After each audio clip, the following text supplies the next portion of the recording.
Muy buenas noches, Venezuela. Bienvenidos todos a este su espacio La Fuerza de la Unión, una tribuna abierta de la sociedad democrática venezolana para compartir con todos ustedes, más allá de cualquier distingo puntual, partidista o ideológico, la angustia, la preocupación, la justa indignación por lo que ocurre en nuestro país y también la certeza, la confianza, la esperanza de que trabajando juntos, de que remando unidos en la misma dirección, seremos capaces de construir la Venezuela de trabajo y de respeto, la Venezuela con alimentos y con medicinas, la Venezuela con democracia y con libertad, que todos necesitamos y que ciertamente todos merecemos. La Fuerza de la Unión es una presentación de frigoríficos NIS, El Placer de la Carne, ubicado en la planta baja del Mercado Municipal de Chacao. Es también una presentación del Supermercado Madrid, ubicado en la calle Pache, Chacao, diagonal a la Plaza Bolívar de ese municipio.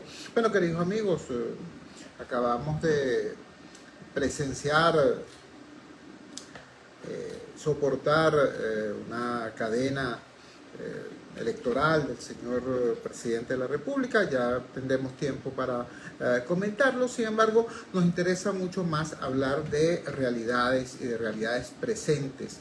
Hay sectores del país que se han dedicado o que han querido dedicarse a trabajar, a producir, no solamente a prometer o a añorar, sino a trabajar y a producir.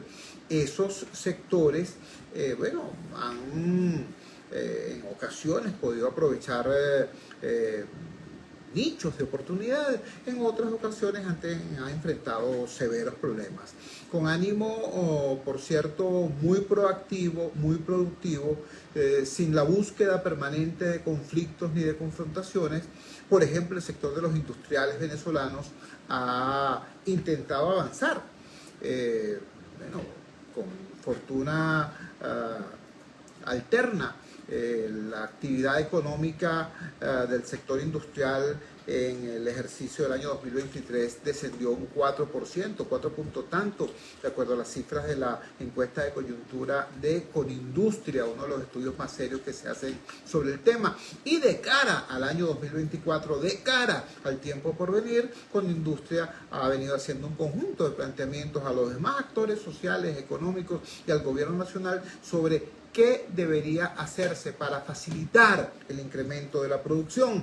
Entre esos factores está el tema del impuesto general a las transacciones financieras o a las grandes transacciones financieras, el IGTF. Tenemos en línea a don Luigi Picela, presidente precisamente de Conindustria. Doctor Picela, muchísimas gracias por atender nuestra llamada desde Gigante Rumbos. Muy buenas noches. Por favor, comparta con la audiencia cuál es la naturaleza y propósito del planteamiento que sobre este tema han hecho, porque a toda nuestra audiencia, incluso a los sectores más humildes, les interesa, porque el que haya industrias, empresas sólidas, implica, o sea, la libertad de empresa tiene la otra cara, que es la libertad de trabajo. Entonces nos interesa a todos que en efecto tengamos éxito. Le escuchamos. Gracias por el contacto, Chulo, a todos los que nos escuchan, y feliz noche para todos. Pero como tú bien lo dijiste allí, nuestro principal objetivo desde el sector industrial es mantener el crecimiento y que este sea sostenible en el tiempo.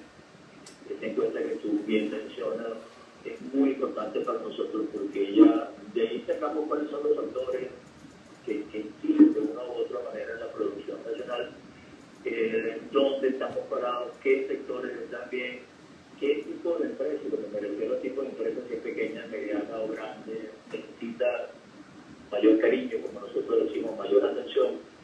Y en función a ello, ¿qué es lo que nosotros debemos hacer? Incluir en políticas públicas que corrijan estos factores, y la gente que me escucha, que puede estar pensando, ay, ¿qué hago yo cuando la industria está bien o está mal? Bueno, pues la industria nacional es la que genera empleo, es la que, una vez como el empleo generado, la que va a ayudar a recuperar el poder adquisitivo, es la que genera actividad económica y es la que genera ingresos. Entonces, en la misma función que nosotros hacemos, pues el país también tiende a avanzar. ¿Cuál es el primer principal problema que aparece en mi cuento? Que es el tema de los tributos, efectivos, tributos digitales y planificados. ¿Qué sucede cuando un tributo es muy alto? Si tú trasladas eso al producto y lo encarece, genera de una u otra manera inflación, pero a su vez te hace menos competitivo con los productos importados, porque cuando lo comparas con esos países, no tienen esta alta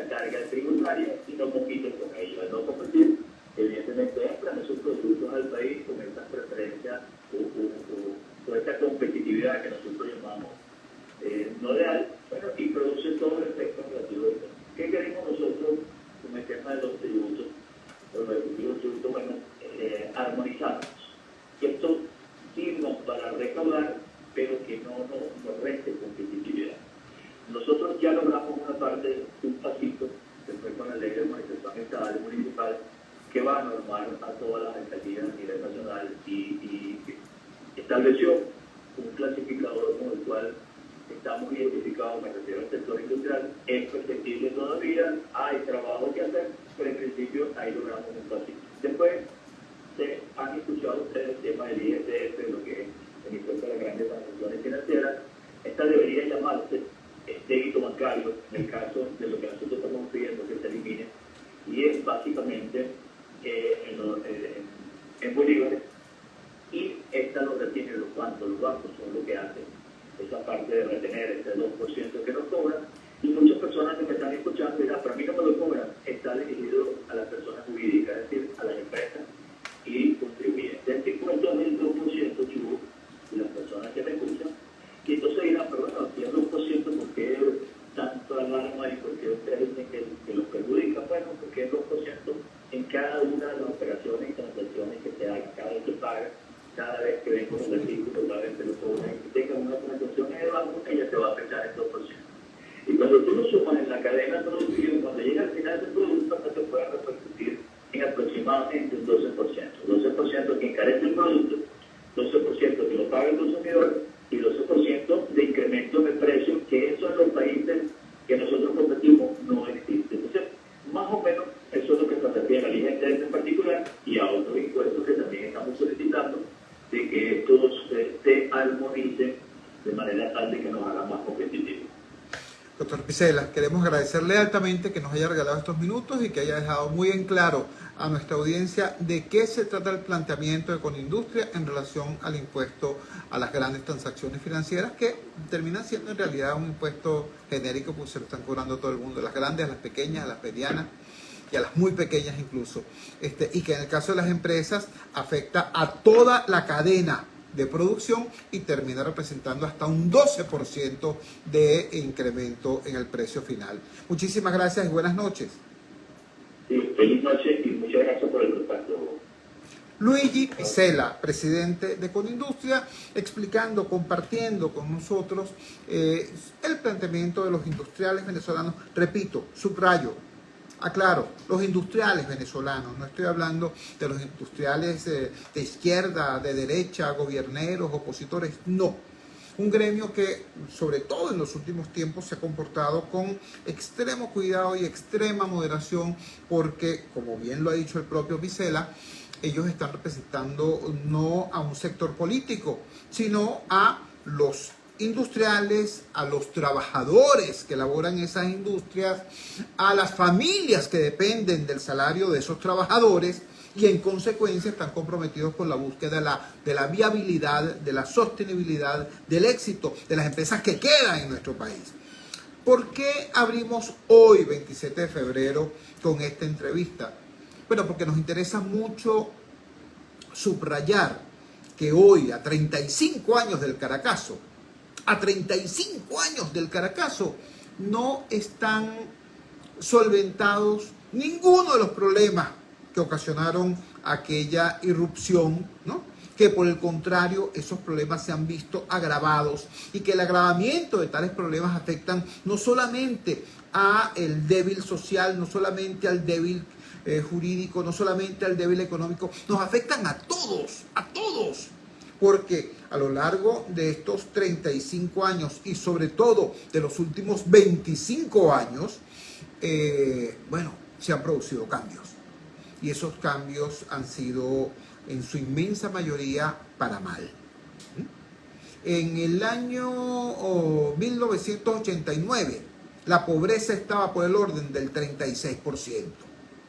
En el año 2024, a 35 años del Caracazo, la pobreza se ubica entre el 70 y el 92%, de acuerdo a la fuente con la que usted haya consultado, ¿no? Una encuesta, como por ejemplo Data Analysis, o la encuesta de condiciones de vida, la COVID, de los amigos de la Universidad Católica Andrés Bello, ¿no? La que usted escoja.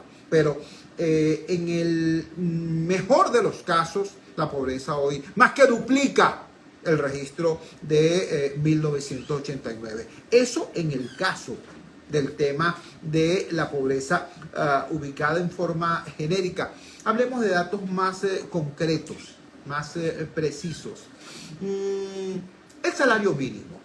El salario mínimo, cuando fue creado por allá, por 1974, en el primer gobierno de Carlos Andrés Pérez, estaba por el orden de los $104. Después subió a $113. Se ubicó entre los 114, $117 en algún momento.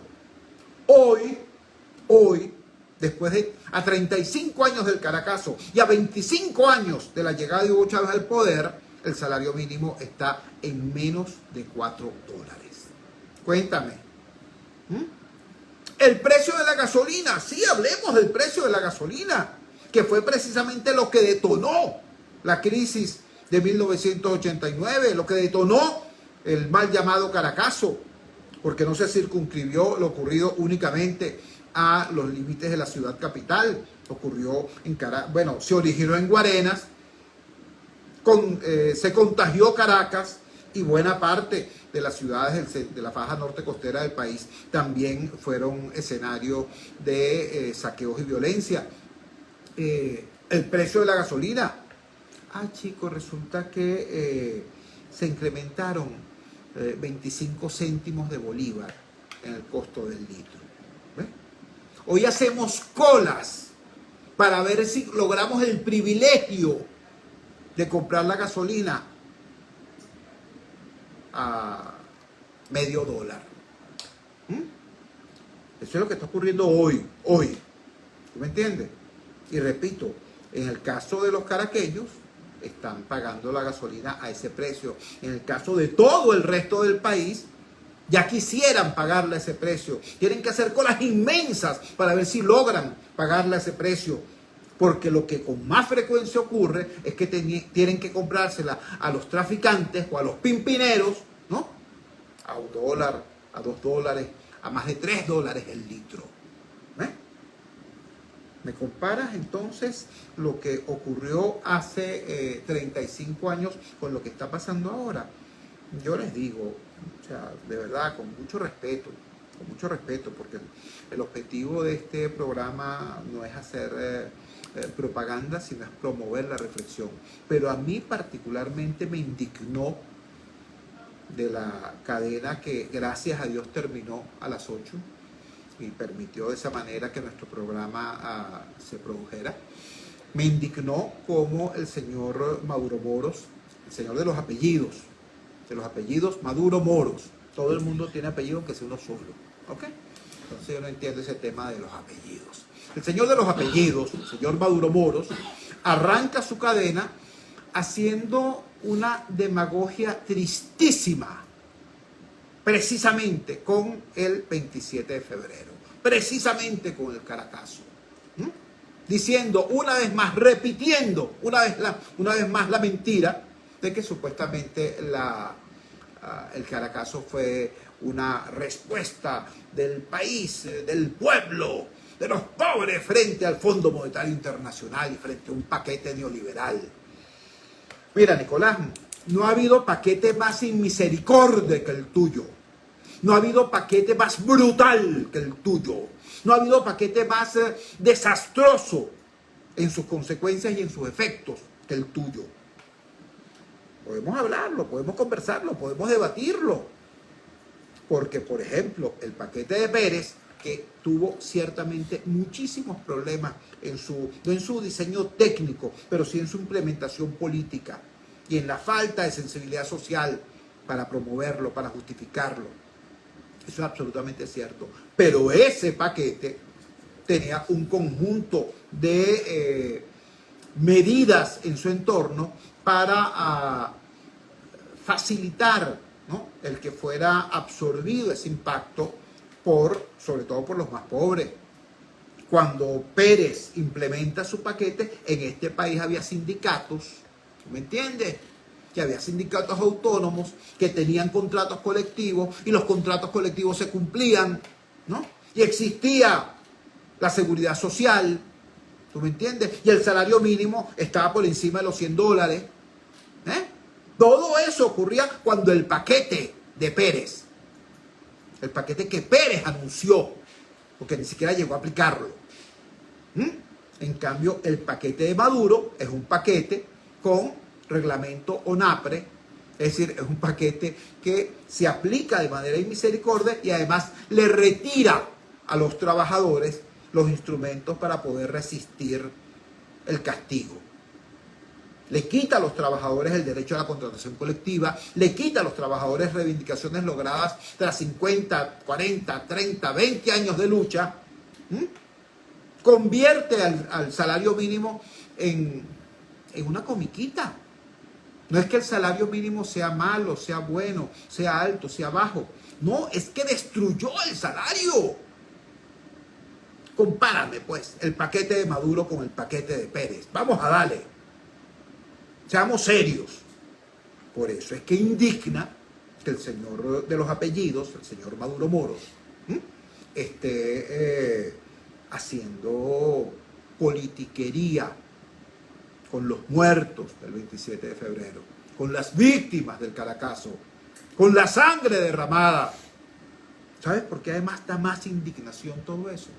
Porque es que a estas alturas, tras 35 años, de los 35 años que han transcurrido del 27 de febrero a esta parte, más de la mitad ha transcurrido bajo gobiernos chavistas y maduristas. Y no hay un solo represor detenido.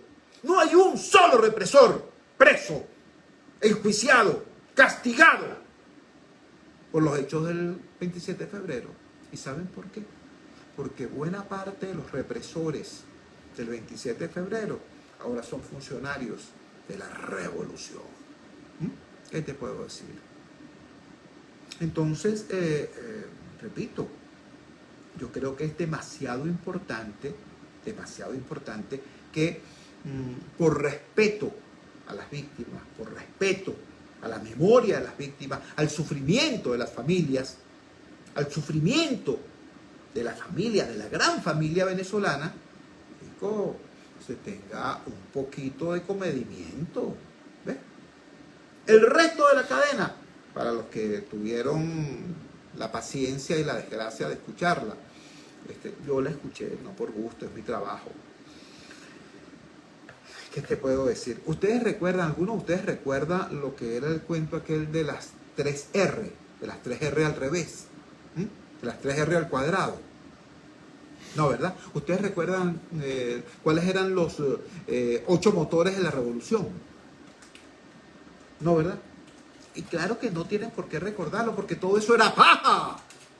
Nada de eso significó un cambio trascendente, importante, relevante y sostenible en la calidad de vida del venezolano a lo largo de estos años, del 2013 hasta hoy, cuando Maduro ha estado en el poder. Entonces ahora nos hablan de una cosa que llaman las 7T, las 7 transformaciones. Entonces montan en una concha acústica, en un pequeño espacio, una reunión de nómina, ¿no?, de empleados públicos, para aplaudir a unos señores que están hablando de las fulanas 7T. Diciendo además cosas increíbles, increíbles. La cadena arranca con Maduro diciendo que la concha acústica estaba bien bonita porque la estaban estrenando allí en el estado Miranda. ¡Qué bella la concha acústica! Y le dice al ministro de Cultura, el señor Ernesto Villegas, que, que tome las medidas necesarias para construir una concha acústica como esta en cada municipio del país, en los 335 municipios del país. ¿Ves? Y como uno tiene 2 dedos de frente, o un poquito más en mi caso, como uno conoce este país, como uno sabe, por ejemplo, que la ley que supuestamente protege a la mujer de una vida de violencia, ¿no?, esa ley de la República, ¿no?, contempla la creación de una casa de abrigo en cada municipio, por lo menos una casa de abrigo en cada municipio. La ley tiene años de aprobada. Años. Y las casas de abrigo en el país son 1, 2, 3, 4, 5. Pero muy lejos eso de que haya una casa de abrigo en cada municipio. Y una casa de abrigo no es simplemente un galpón, ¿no? No es un rancho para que la señora se meta y se esconda, para huir de la violencia doméstica. No, se supone que es una instalación que tiene además asistencia profesional, tiene psicólogos, tiene enfermeras, tiene médicos, ¿no? Supuestamente eso es una casa de abrigo. Bueno, no existe, ¿vale? Y habiendo incumplido desde hace tanto tiempo eso que es ley de la República, entonces arranca su cadena el señor diciendo que va a ser una concha acústica en cada municipio del país. O sea, es un tema. Usted puede ser chavista, usted puede ser opositor, usted puede ser independiente, usted puede ser marciano.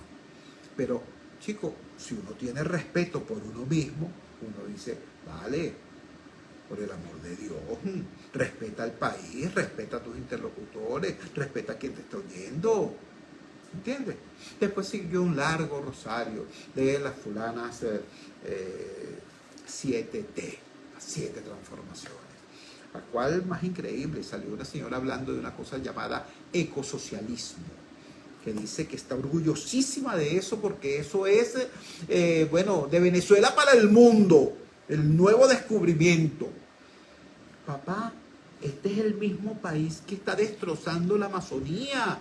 Es el país, es el gobierno del arco minero del Orinoco y del ecocidio más grande que hayamos conocido en toda nuestra historia.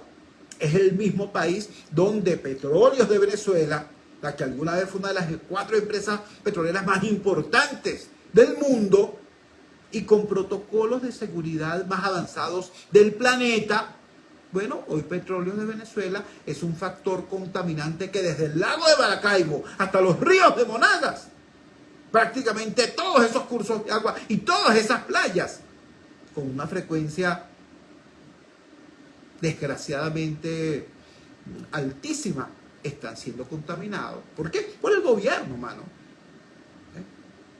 Bueno, es de este mismo gobierno que hace nada planteó la creación de una ciudad comunal en el Parque Nacional El Ávila. Es el mismo gobierno que está construyendo, sin evaluación del impacto ambiental, una pista de aterrizaje en Los Roques. Es el mismo gobierno que, bueno, construyó viviendas en guarnición para los militares en el Parque Nacional Médanos de Coro. O sea, es que cuando nosotros decimos están destruyendo el Parque del Este, no, mira, el Parque del Este es una tacita de oro al lado de lo que le están haciendo los parques nacionales en todo el país. ¿Me entienden?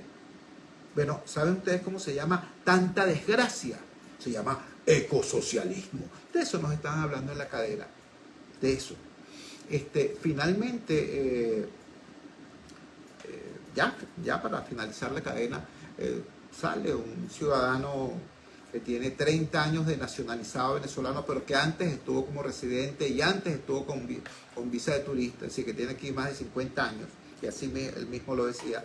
Viene de Haití, entonces hablaba acerca de la séptima T, la geopolítica, y hablaba de los migrantes, pero él hablaba de los migrantes como él, de la gente que vino a vivir a Venezuela. Entonces decía, bueno, que había que ayudarlos, que había que facilitarles el tema de los papeles, etc. Y mire, yo me conmoví, ciertamente es inocencia, ¿no? Ese señor no ve cómo en su propio caso, él vino a Venezuela, sí, vino de Haití a Venezuela hace 50 años. Es decir, cuando Venezuela era una promesa democrática para el mundo. Cuando en Venezuela la economía era una economía pujante. Cuando en Venezuela había instituciones que funcionaban. Con defectos, sí. Con problemas, sí. Pero había instituciones. ¿Entiendes? O sea, ¿de qué migrantes me están hablando? ¿De qué gente que se venga para Venezuela me está hablando? Si ahorita el problema de la migración no es de los inmigrantes, sino de los inmigrantes. Por primera vez Venezuela tiene un saldo neto de migración terrible. ¿Entiendes? Pero sin embargo el Señor está hablando de eso en su cadena. Tan es así, tanta pena da, que ya para cerrar la bendita cadena, el mismo Maduro dice que bueno, que él no lo quería mencionar, pero que está dándole los toques finales a un conjunto de exposiciones para atender a la población migrante venezolana, a los que se fueron y a sus familias acá. Aleluya. Tuvo una revelación el Señor tuvo una epifanía, se abrió el cielo y lo iluminó, porque hasta hace nada él estaba negando la existencia de la migración. Él decía que eso era mentira, que era una mentira del imperialismo y de la derecha. Y por esa postura absurda, nuestros migrantes estaban en el mundo llevando palo, ¿no? Siendo discriminados, sufriendo xenofobia, sufriendo discriminación, sufriendo, bueno, las de Caín en manos de las redes de tráfico, de trata de personas, sin un gobierno que los defendiera. Bueno, es que hasta ayer, pana, hasta ayer, cuando en Ciudad Juárez queman vivos a un grupo de migrantes, el gobierno venezolano no se pronunció prácticamente nunca. Entonces, bueno, de repente, como estamos en campaña electoral, entonces ahora el señor Maduro recuerda, reconoce, admite la existencia de migrantes. Reconoce y admite que una quinta parte de la población prefirió irse a pasar trabajo, prefirió irse caminando o en autobús en muchos casos, antes que seguir en un país donde él fuera presidente. ¿Me entiendes? Digo todo esto, repito, desde el máximo respeto por todos mis oyentes, porque sé que muchos de mis oyentes o fueron chavistas o tienen aún una conexión sentimental, afectiva. Tulio, saludos, con la figura y la memoria del señor Hugo Chávez. Yo lo respeto, pero también me consta en mi trabajo comunitario, en mi trabajo diario en los barrios, que sobre todo esos venezolanos que alguna vez fueron chavistas o que mantienen aún algún tipo de relación afectiva con esa figura que ya pertenece a la historia del país, esos son los más indignados. Porque un independiente, un opositor, se puede sentir agredido por el gobierno. Claro que se puede sentir agredido. Cada vez que abre la nevera, cada vez que ve la despensa, cada vez que no tiene cómo alimentar a su familia como la alimentaba hace 10 años, hace 15 años, hace 25 años, claro que se siente agredido. ¿Ves? Pero un chavista no solamente se siente agredido, se siente traicionado. Y por eso el dolor es aún mayor. Cuando son las 8:30 minutos de la noche capitalina, vamos a la siguiente pausa comercial, vamos a identificar la valiente señal del gigante Rumbos y ya regresamos con muchísimo más de la fuerza. La fuerza es la unión. Ya regresamos con la fuerza. Carlos Pinto, ¿cómo estás? Saludos.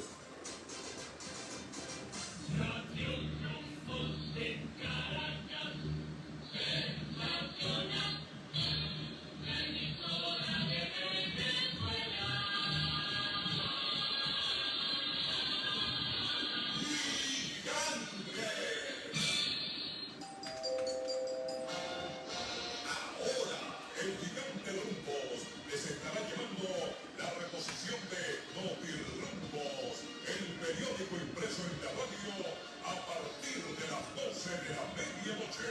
A petición de nuestros hermanos venezolanos que se encuentran en el exterior, para mantenerlos informados de todo lo que acontece en nuestro país. Una vez más, Radio Rumbo 670M, demostrando que es la emisora de Venezuela en el mundo. ¡Gigante! Cuando me inviten, Tulio, ahí estaré. Seguro que sí. Son las 8:32. Publicidad. Atención, mucha atención. En Óptica Martínez y Bolívar, en la Roosevelt, frente al elevado y en el centro comercial Propaganda de 2, frente a Factory, se volvieron locos, porque ahora tenemos el 20% de descuento en todo. Llámate ya, 633-0819 y aprovecha esa locura que tiene Óptica Martínez y Bolívar. Aprovecha que por tiempo limitado y ahora tiene producción de tecnología con previa cita y a precios solidarios. Corre la voz.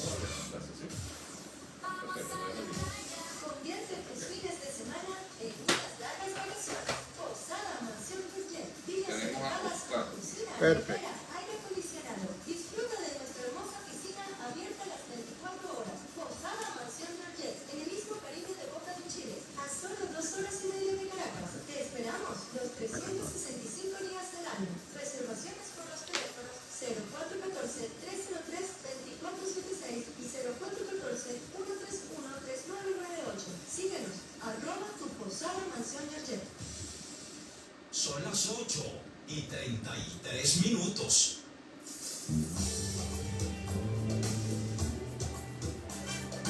Estás escuchando Radio Rumbo 670 AM con la mejor música, servicios públicos y la información a cada momento. Radio Rumbo 24 horas. Contigo. Y continuamos con La Fuerza es la Unión. Regresamos a La Fuerza de la Unión y vamos a conversar de inmediato con una persona que es un gran profesional, que me enorgullece mucho ser su amigo y ser su seguidor cercano. Él es doctor en economía,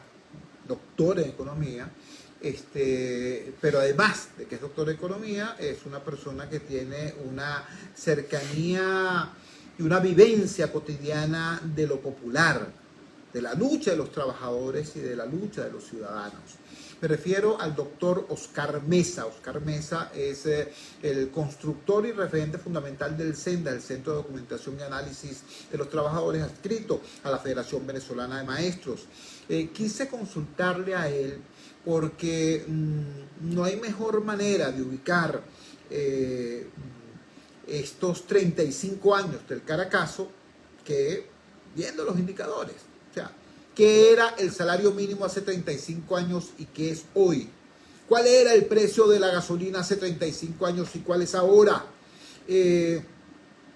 ¿Cuál era el índice de pobreza hace 35 años y cuál es en este momento? Digo, para que tengamos claro, entonces, si estos 35 años con los 25 años de gobiernos chavomaduristas incluidos han implicado alguna corrección profunda de la situación que generó aquel deslave social que significó el Caracazo.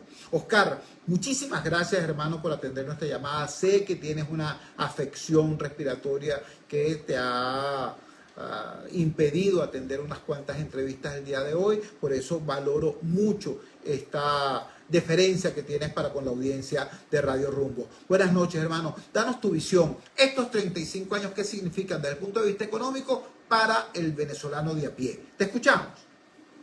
Buenas noches, Chubo, y buenas noches a los amigos que nos están escuchando en este momento. Como bien dice el Chubo, tengo una gripe y bueno, trataré de que me puedan entender.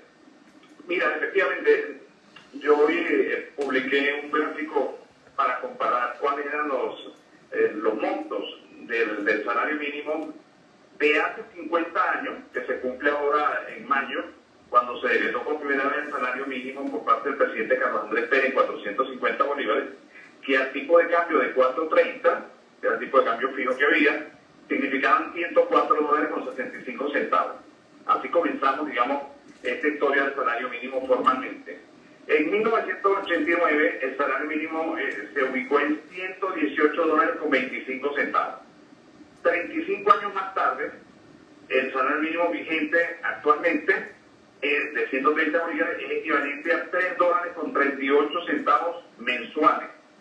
Creo que allí hay una diferencia notable y eso que, como me dicen algunos colegas y amigos, obviamente estoy comparando dólares a precio constante, no estoy con otra consideración para no complicar el cálculo, ¿no? Entonces, por supuesto, a precio corriente en este caso, perdón. Entonces, por supuesto que eso ya es una diferencia, pero como eso también fue analizado en mi libro, a su vez recoge lo que fue mi tesis doctoral, el libro se llama La libertad de la esperanza, y recoge, por supuesto, ese modelo que yo diseñé de medición y análisis del malestar social. Yo recuerdo que la editora me dijo en el año 2019, en febrero. ¿Por qué no comparamos, Oscar, lo que ocurría a nivel de malestar social de hace, creo que eran 30 años, si no me equivoco, con esa oportunidad, con lo que ocurrió con el Caracazo, con este febrero del 2019? A mí en principio me pareció, bueno, pero eso es hacia atrás, mi tesis para mí, para lo que viene. Pero al final dije, bueno, ¿y por qué no? Si tengo los datos, Claro. puedo incluso calcular hasta el malestar social de la Revolución Francesa, porque esta ecuación y este modelo se puede aplicar a cualquier país. Y así lo hice. Entonces, la pregunta que nos hacíamos allí, ¿cuál era la situación social real, medible, porque esto es importante por lo que tú dices, en ese momento? Entonces, aplicamos la ecuación del malestar social al año 1988, porque estamos hablando de febrero de 1989, apenas teníamos los días de lo que se llamó la toma de posesión del presidente Carlos Andrés Pérez, ¿no? Correcto. Esa ecuación contiene las siguientes variables: crecimiento económico, inflación, escasez, porque nosotros habíamos vivido esa escasez en los años recientes, el tipo de cambio, la exclusión laboral, una ampliación del concepto de empleo y subempleo, en el sentido de que aquí se toma en cuenta el número de trabajadores que están desempleados o subempleados, esa masa total, la tasa de homicidio, también la incorporamos, los servicios públicos, el funcionamiento del servicio público, la manipulación de los gobiernos con relación al servicio público, a los servicios públicos, y el tipo de gobierno. O sea, ahí castigamos de manera muy fuerte lo que es la violación de los derechos humanos.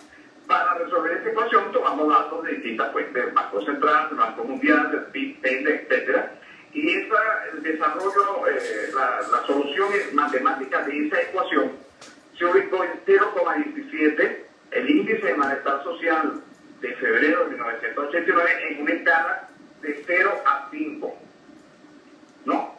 Para que lo tengamos en cuenta. Y el índice de malestar social de febrero del 2019, que era con el que lo estábamos comparando, era equivalente a 23.794,12 en la escala de 0 a 5. Wow. O sea, la situación era... Eso no significa que no había problemas, por ejemplo, por decirte, la narrativa de la izquierda reivindica estas revueltas como el inicio de la Revolución Bolivariana y señala que la causa principal fue la implantación del programa de ajuste económico del presidente Pérez, lo que se llamó el Gran Viraje. Uno de sus coordinadores fue el doctor Miguel Rodríguez. No, pero la verdad es que este programa no se había comenzado a implementar, salvo que apenas se había iniciado una campaña de información sobre el ajuste del precio de la gasolina en 0,25 céntimos mensuales, ¿no? Y eso había de alguna manera motivado el rechazo, incluso de la CTV. Pregúntate ahora cuánto cuesta la gasolina y todo si la obtienes rápidamente, ¿no? También es verdad que se había aumentado el precio de la tarifa de transporte público para compensar lo que era el aumento del precio de la gasolina. Pero también es verdad que la inflación era muy alta, 35,5. Entonces imagínate lo que nosotros vivimos con la hiperinflación, ¿no? Había escasez de algunos productos, y por supuesto eso de alguna manera fue utilizado, fue aprovechado, no me queda claro porque en una reunión que tuvimos en la casa del doctor Carlos Rafael Silva, que en paz descanse, estaba el doctor Ramón J. Velázquez, y entonces existe la leyenda de que había algún grupo de izquierda o varios que se aprovecharon o que lo dirigieron. Yo no lo vi, y yo atravesé desde Chacaíto hasta aquí, hasta la avenida San Martín, en donde la situación era muy seria, tanto de saqueo como de disparo. Yo no vi ese movimiento, pero claro, yo estaba trabajando, entonces no sé qué había ocurrido, sobre todo cuando no me equivoco, fue en Guatire, por el cobro abusivo que se había hecho en ese momento de la tarifa de transporte por encima de lo que se había estipulado. Y además, no hay que olvidarse que el 27 de febrero de hace 35 años era lunes, y por lo tanto la gente no había cobrado. Entonces, se combinaron varias situaciones, pero no perdamos de vista que la primera ruptura causa el descontento se da el viernes 18 de febrero de 1983, cuando es imposible mantener el cambio fijo. Y no era posible, por algo que no se dice normalmente. Es verdad que hubo de además se acumuló una deuda. Pero es que en el año 1971 el presidente de los Estados Unidos, Richard Nixon, había tomado la decisión de modificar el tipo de, digamos, el patrón monetario a nivel mundial. Y lo que se estableció fue finalmente un patrón, digamos, oro-dólar, que después terminó siendo del dólar, y a partir de ese momento, y concretamente a partir de 1973, todas las monedas tenían que fluctuar con relación al dólar, 1973.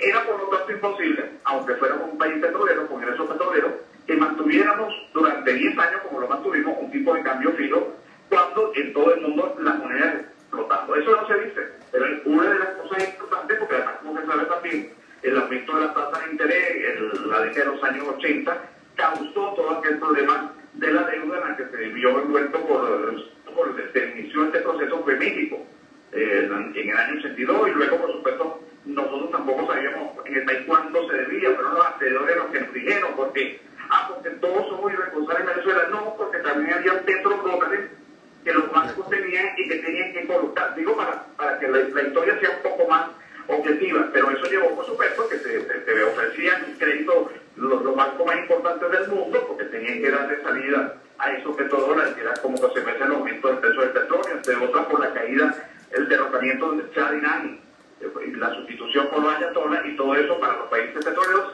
con un ingreso importante. Pero otro dato que no quiero que sepan, es porque además a partir de 1976 es el gobierno y concretamente el presidente de la República diagnosticó que decide sobre el petróleo.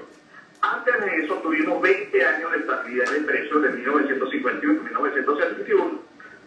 Imagínate tú, con una inflación interanual promedio de 1,5%, una tasa de desempleo, prácticamente pleno empleo de 4%, y una tasa de crecimiento económico de 2,7%, que si bien no es alta, era positivo, porque estaba por encima de la inflación. Es decir, hicimos las cosas bien hasta el momento en el cual, entonces, en vez de, cuando elegíamos un presidente, tú elegías una especie de jeque, porque es el dueño del petróleo, y entonces tuvimos que asumir no los impuestos derivados de la explotación petrolera, sino todo el negocio petrolero. Es verdad que hubo mucho ingreso, ya tú sabes en lo que terminó en el año 1989 tuvimos una inflación del 81%, que recuerdo una anécdota, tú la recordás también, le preguntaron al presidente Pérez qué hacía si la inflación superaba este año el 80%, y él dice: mi autoexilio. Bueno, efectivamente se colocó en 81, era la más alta de nuestra historia, después fue superada por la inflación que hubo de 103,2% cuando el presidente Caldera. Entonces se convocó a un equipo, un gabinete económico de primera, de alguna manera con el liderazgo de Teodoro Pecón, que adelantó la agenda de Venezuela y que fue muy exitoso, y le entregó al señor Hugo Chávez un país en donde la inflación estaba bajando. Hago ese resumen ahorita y prefiero vaya la pregunta porque probablemente lo atropellé con toda esta historia, ¿no? No, mira, nos parece pedagógico, didáctico lo que nos estás diciendo, porque, digo, como aprendizaje para nosotros, más allá de la diatriba gobierno-oposición, tener conciencia de que hace 35 años hubo un volcán en erupción desde el punto de vista de la protesta social, siendo ese país incomparablemente mejor que la situación que tenemos hoy, bueno, nos tiene que dejar un aprendizaje. Quisiera, como estás tú asociado también de distintas maneras a lo largo de tu historia, como investigador, como científico, como economista, a los movimientos laborales, yo hacía un comentario al principio del programa que quisiera que nos iluminara sobre eso, porque yo pudiera ciertamente estar equivocado. Si comparamos el paquete que no llegó a aplicar Carlos Andrés Pérez con el paquete aplicado de manera inmisericordia por el señor Nicolás Maduro, además de la crueldad implícita en este segundo paquete, digo crueldad porque el paquete de Pérez quería resolver algunas imperfecciones del modelo. En cambio, el paquete de Maduro es para profundizar las imperfecciones del modelo y para que los cazadores de renta sigan disfrutando de las ventajas comparativas que tienen. Pero digo, además de esa perversión de ese defecto de fábrica, de esa marca de nacimiento, de ese estigma de nacimiento, hay un tema que tiene que ver con las posibilidades, los instrumentos de los trabajadores para defenderse de los paquetes. Cuando Pérez intentó aplicar el gran viraje, existía un movimiento sindical, existían los contratos colectivos, existía salario, existía protección social. Hoy tenemos una situación que es radicalmente distinta. ¿Qué nos puedes decir tú acerca de lo que son las deseconomías externas, los costos que eso significa para la familia venezolana? Mira, Chugo, fíjate tú te imaginas que el gobierno del presidente Pérez o cualquiera de los gobiernos que tuvimos en apenas 40 años de democracia en un territorio que tiene descubierto, visibilizado 526 años, 200 y tantos años de república y apenas 40 años de democracia, de los cuales 20 de ellos fueron la democracia más asediada por golpes de Estado, por la lucha armada, y luego en el año 83 se produce aquella desilusión. Por supuesto, cuando en febrero, 18 de febrero, constatamos que no podíamos seguir teniendo un tipo de cambio, lo cual no era, por cierto, ningún escándalo si se hubiese podido explicar. Pero en todo caso, esa democracia tenía instituciones, había libertad de expresión, había una forma, un juego democrático, oposición, gobierno, y eso impedía que los presidentes pudieran hacer lo que quisieran, a pesar de que lo decían, ¿no? En esta oportunidad, imagínate tú lo que digo, si un presidente democrático hubiese llevado el salario mínimo a $3.38 mensuales, que para los que preguntan a veces que, bueno, ¿quién lo gana? Bueno, los pensionados. Los pensionados recibimos eso. Que son 5 millones. ¿Ah? Que son 5 millones de pensionados. Claro, exactamente, que es mucho más que la población de Panamá, ¿no? Y además eso puede recibir un bono por el sistema Patria de $20, pensé que eran de 25, no me conoció todavía, y con eso lo que tendrían es unos $23 aproximadamente, y cada persona, tú o cualquier persona necesita por lo menos $100 para poder cubrir los gastos de alimentación. Los pensionados además, como en mi caso que soy hipertenso, también tengo que gastar en esto, que no puedo dejar de tomar. Entonces, eso requeriría por lo menos $200 para que un pensionado, para que un trabajador, una persona, pudiera por lo menos garantizar los gastos de alimentación y los gastos esenciales sin lujo de ningún tipo, ¿no? Pero bueno, imagínate tú, el señor Maduro aplicó un programa de ajustes que probablemente el Chugo tiene contento a algunos empresarios.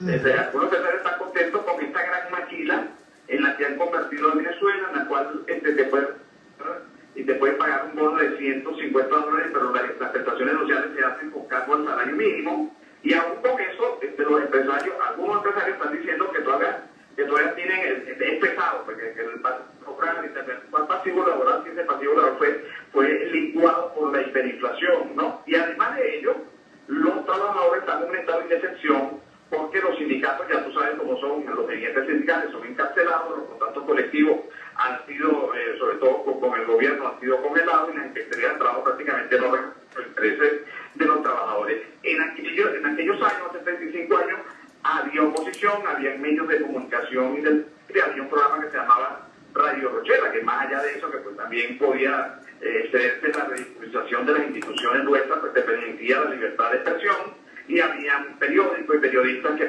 muchos de ellos, por cierto, de la actual corriente que está en el gobierno, que eran muy instintivos, sobre todo cuando se trataba de demostrar las fallas de la democracia, lo cual es muy difícil. Por cierto, la democracia no es el más perfecto, pero es perfectible como el Así que efectivamente se ha aplicado un programa de ajuste que yo no voy a llamar neoliberal, porque eso sería desacreditar también lo que es necesario hacer, pero muy salvaje, que ha llevado a una situación en la cual, repito, parece que algunos empresarios quisieran que se estableciera más bien una especie de estatuto laboral, de esclavitud laboral, ¿no?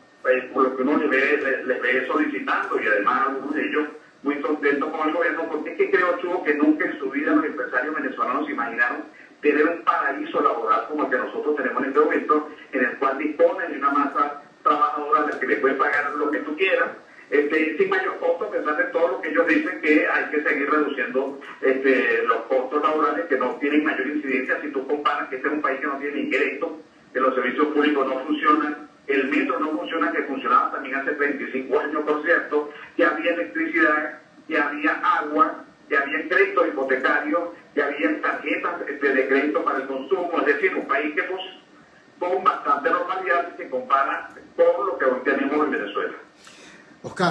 quiero agradecerte enormemente el esfuerzo que sé que estás haciendo, porque repito, estoy consciente que tienes una afección respiratoria que te impidió hoy atender numerosas invitaciones a entrevistas, y sin embargo con el Gigante Rumbo tuviste esta deferencia. Muchísimas gracias por esta clase, por esta mini conferencia que nos has dado y que nos permite entender con mayor precisión el despropósito que significa que a 35 años del Caracazo, hoy Nicolás Maduro inicia su cadena haciendo politiquería a cuenta del Caracazo. Un gran abrazo, buenas noches.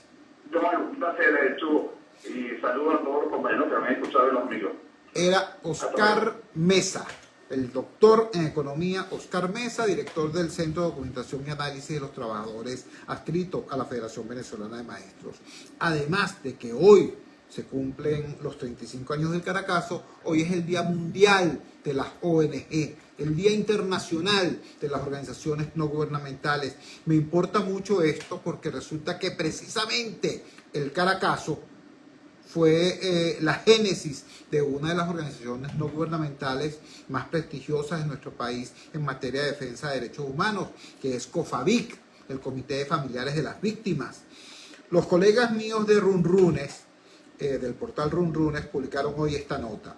Este lunes 27 de febrero, la ONG COFAVIC denunció que a 35 años de los sucesos del Caracazo, aún no hay un solo funcionario condenado por las muertes y lesiones causadas a cientos de civiles que se oponían a las medidas económicas anunciadas por el gobierno de Carlos Andrés Pérez. La ONG COFAVIC, que desde 1989 se ha encargado de defender y acompañar a las personas víctimas de violaciones a sus derechos humanos, denunció a través de su cuenta en X, en la red social Twitter, que tal impunidad sigue amparando la violenta represión a civiles en Venezuela. El Caracazo fue una serie de protestas, disturbios y saqueos que comenzaron en Guarenas y se extendieron a Caracas en los meses de febrero y marzo. Según cifras oficiales, se reportaron 276 muertos. Sin embargo, datos extraoficiales reportaron unos 3.000 fallecidos, en su mayoría a manos de las fuerzas de seguridad de la Policía Metropolitana, Fuerzas Armadas del Ejército y de la Guardia Nacional. En su cuenta en la red social X, antes Twitter, COFAVIC destacó una vez más que, a pesar de la sentencia emitida por la Corte Interamericana de Derechos Humanos, ningún funcionario involucrado en estos sucesos ha sido condenado o juzgado. Repito, a 35 años del Caracazo, es decir, de estos 35 años, 25 años son de gobiernos chao-maduristas. Ningún funcionario ha sido procesado, encausado, juzgado, lo cual nos habla de la impunidad, lo cual nos dice, lo cual nos demuestra, ¿no?, que esas lágrimas de cocodrilo de los mandones del actual gobierno son exactamente eso, son pura hipocresía.